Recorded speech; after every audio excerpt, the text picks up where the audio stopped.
justice all over India in terms of just the basic infrastructure of the court.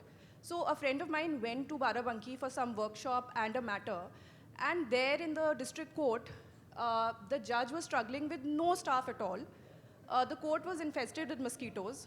The judge got the hit himself, sprayed the hit, sat down, heard the matter, took down the order himself, and that is how, I mean, hats off to these judicial officers who were working in these kind of situations. Why I'm giving this example is that, so this is, Barabanki, we are just struggling with the court infrastructure. So to think right now, today, that all of us are in metropolitan cities, that when is the year by which you'll have this kind of a technology reaching these courts? So access of justice is certainly a fundamental right guaranteed under the Constitution, under Article 21. But it also includes, equal access. So this is something which we will really, really be struggling with, because unless it's equally, in fact, we are practiced even between Delhi and Bombay, I would say. We were trying to do some matters in Bombay, but Bombay district courts never had virtual hearing, I mean, to the best of my knowledge, because we could never access the district courts there, and we found it very inconvenient, because in Delhi we had district as well as the high courts. So this is one, and again, like Sir had mentioned, that I'm noticing a lot of the younger crowd. I'm young as compared to many other seniors to me, but after 15 years, I can say that there are people who are coming into the profession. People who have graduated in 2019, 20, they are invisible. I would not mind spending the whole day for one or two matters because I got visibility. Whoever was my senior, I was associated with that senior.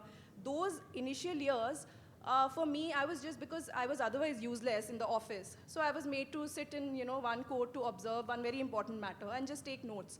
So that kind of building, and that overall helps in building the profession. I mean, whoever's been in litigation would understand that that kind of building of the profession, because I don't know what these, freshers who are now coming in, who have lost out 2 or 3 years of actual interaction within the fraternity, they are just sitting at home, and even as a senior, I will think twice before hiring somebody, who's a fresher now, virtually, because, I can't teach, I can't explain. So, yeah, just a couple of cons. So definitely hybrid system has to be in place, and to be able to embrace technology, we really, collectively have to ensure that it's available and accessible to, all parts of the country.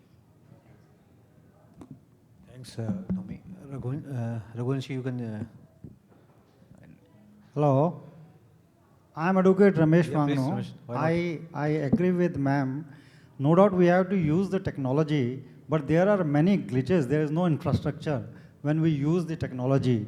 I have seen in many courts, the apps that they use, they have a very limited time. And by the time your turn will come, you will get disconnected. Or sometimes the net is not working, then what the judge has said or what we are saying, it doesn't get communicated. This is one of the basic problems which we have faced in the virtual hearing in this pandemic. So we have to set right the infrastructure. Our infrastructure of the courts is very weak, and the justice delivery system is also very poor. The cases go on for years together, and the litigant is only suffering. So we cannot provide justice until the infrastructure of the courts is increased. That is my suggestion. That's a logistic issue, and Mr. Doval can very well explain this. May I have your views around this technology and how you think that future is going to be of lawyers? And would request you to also introduce yourself. Thank you. I am Vijay Sharma, advocate. I am a practicing lawyer. I am in High Court and Supreme Court, in fact.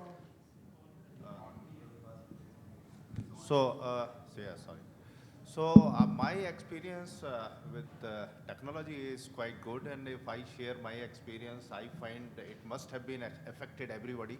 When I had, there was a vacation in Supreme Court, in fact, and immediately I was not feeling at all that my matter would reach because the regular matters were not. So all of a sudden my staff told on 3rd June, it was summer vacation, that there is a matter coming on, and that too virtual.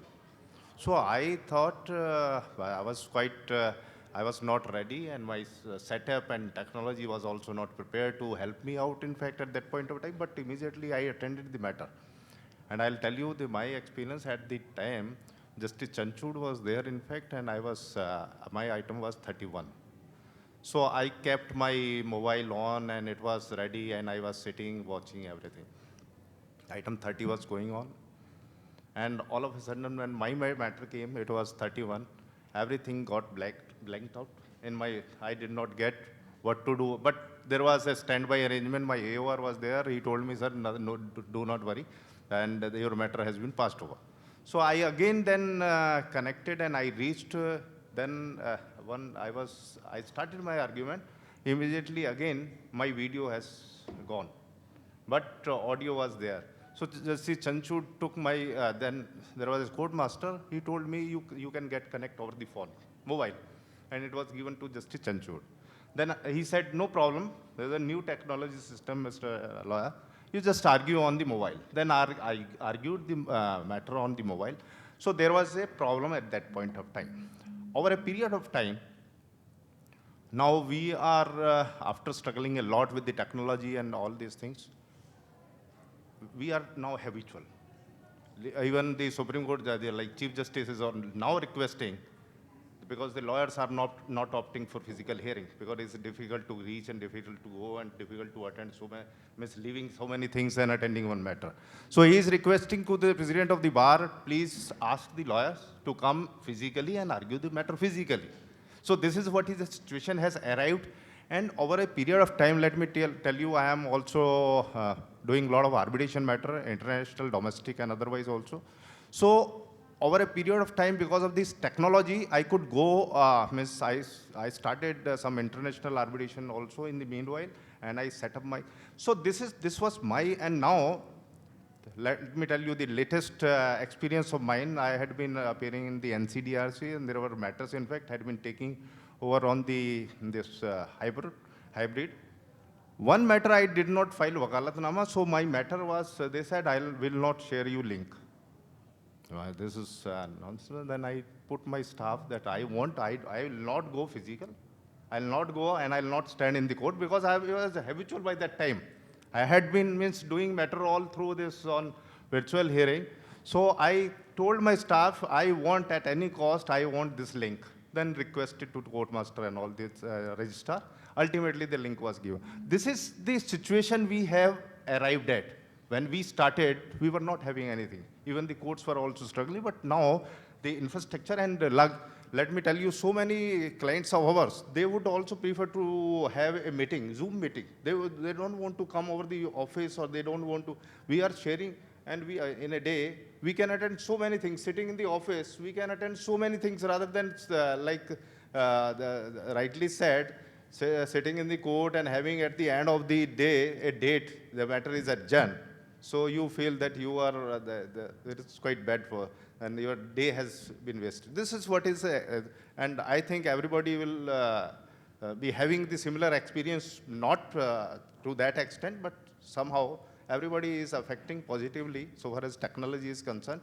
And without technology nowadays, we can't survive. So we can't attend so many things in a day, in fact. This is what my experience is. Thank you. So, I mean, we can't deny that technology is something that, the thing with technology is that whether you like it or you hate it, or you love it or hate it, you can't ignore it. So in any case, it is inevitable. The development is inevitable. And one more thing is there, over a period of time, as rightly said, my friend told that whenever the change takes place, there is some opposition, in fact, everywhere and every time. But after some time, we'll feel there, and there would be also some reforms. Reforms, because there are certain challenges are there, certain oppositions are there. So there will be reforms also, which will correct it and which will advance it also. So we are going through a transition phase. So basically, I mean, in a normal litigation matter, there are cross-examination of witness also. Yeah. Now, how will you do it in a remote environment? Because, I mean, I started my practice in Tisazari Court, where a lot of tutoring of the witnesses happening. You stand beside your witness, you, I mean, poke him and you instigate him to answer, not to answer. You just, there are sign language and all. That's right. While in the virtual thing, how will you control that? I mean, the guy sitting in front of him, he's listening to it.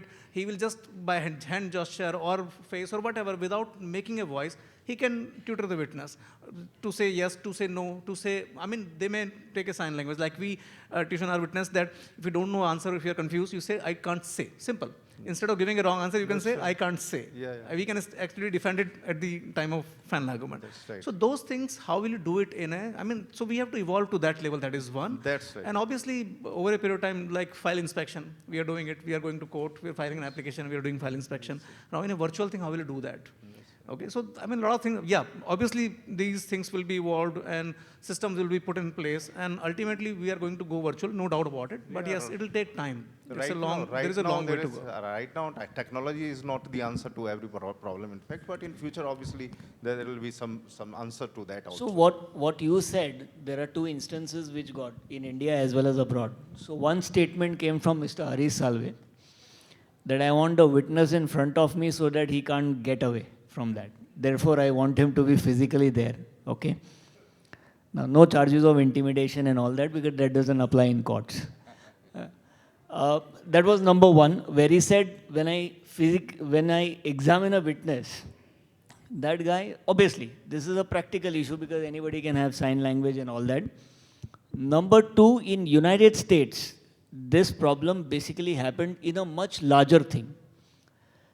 The witness, the lady in that case, was being examined, and gradually the judge had to actually, off the video, send the police, and it turned out that that lady is giving actually an evidence under intimidation in the house where the husband is sitting in on the next room.